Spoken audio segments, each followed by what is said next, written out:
రాజ్యసభ సభ్యులు అనిల్ యాదవ్.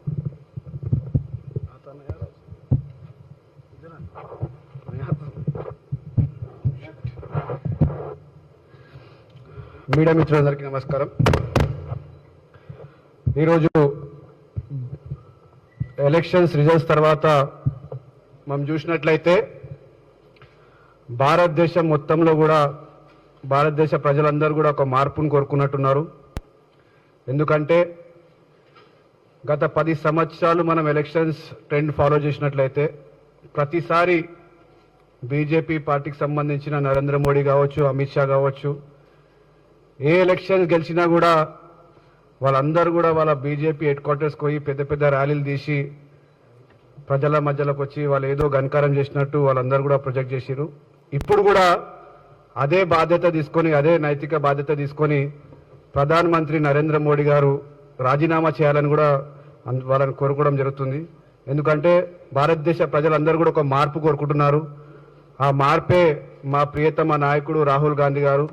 ఎందుకంటే ఈరోజు కన్యాకుమారి నుంచి కాశ్మీర్ వరకు రాహుల్ గాంధీ గారు చేసిన భారత్ జోడో యాత్రనే ఈరోజు భారతదేశం మొత్తం కూడా ఒక మార్పు కనిపిస్తుంది.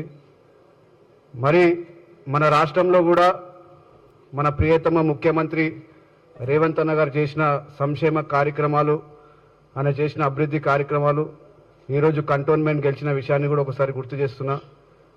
ఏదైతే 8 సీట్లు కాంగ్రెస్ పార్టీ గెలిచిందో అది కూడా ఈరోజు తెలంగాణ ప్రజలందరూ కూడా కాంగ్రెస్ పార్టీకి, కాంగ్రెస్ గవర్నమెంట్కి వాళ్ళందరూ కూడా మద్దతు పలికినట్టు. మరి ఏదైతే కాంగ్రెస్ పార్టీ గెలవని సీట్లలో కూడా మీకు తెలియాల్సిన విషయం ఏంటిదంటే సీకటి ఒప్పందం ముందటి నుంచి కూడా మేము చెప్తున్నాం, బీఆర్ఎస్ బీజేపీ ఒకటి అని మేము ఫస్ట్ నుంచి కూడా చెప్తున్నాం. అదే ఇప్పుడు మళ్ళీ జరిగింది. ఎందుకంటే బీఆర్ఎస్ వాళ్ళు స్వయంగా దగ్గర ఉండి బీజేపీని గెలిపించిన సీట్లు అవన్నీ కూడా మరొక్కసారి తెలంగాణ ప్రజలకు, భారతదేశ ప్రజలందరికీ కూడా ఏదైతే మీరు మార్పు కోరుకున్నారో వాళ్ళందరికీ కూడా ధన్యవాదాలు తెలియజేస్తున్నాం. మరొక్కసారి మోడీ టైం అయిపోయింది, మోడీ గ్యారంటీ ఏదైతే ఉందో గ్యారంటీ పని అయిపోయింది, మోడీ టైం ఎక్స్పైర్ అయిపోయింది. రాబోయే మంచి రోజులు మొన్నటిదాకా మోడీ చెప్పిండు వచ్చేది నాగే కాదు, ఇప్పుడు నిజమైన మంచి రోజులు భారతదేశంలో కనిపించబోతున్నాయి. నిజమైన స్వేచ్ఛతోని ఇప్పుడు భారతదేశం ముందుకెళ్తుందని కూడా ఈ సందర్భంగా తెలియజేస్తున్నాను. Thank you. ముషీరాబాద్లో మీరు ఒకసారి చెక్ చేయండి ఎన్ని ఓట్లు వచ్చినా ఒకసారి చెక్ చేయండి. లాస్ట్ అసెంబ్లీకి ఇప్పటికి ఎన్ని ఓట్లు వచ్చినా ఒకసారి చెక్ చేస్తే మీకే అర్థమవుతుంది.